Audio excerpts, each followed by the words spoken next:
Hello guys, and welcome back to this channel, where today guys, I'll be showing you how to add default reviews on GitHub.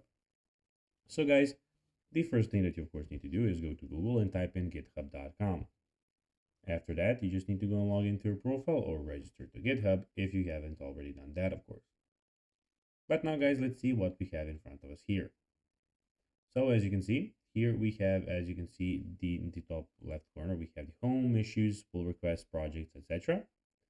And in the top right corner, we have, as you can see, your profile, repositories, your collections, and so on and so on.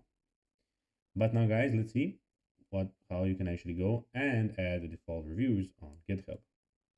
So it is pretty simple, and you just need to go and follow these few steps.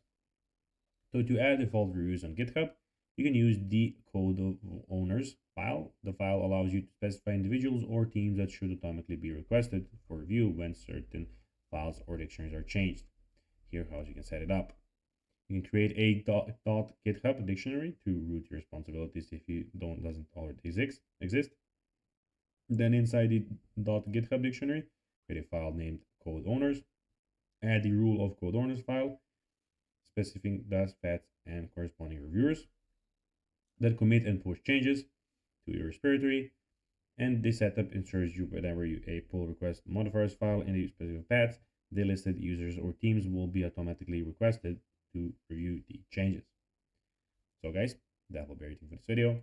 I hope that you found this video informative and entertaining, guys. If you did, don't forget to like this video, share it, subscribe to the channel, and put the notifications on, as guys, this really helps us grow our channel. So if you have a few seconds, it will be pretty cool if you could do this for us. That will be everything, and that'll be bye guys.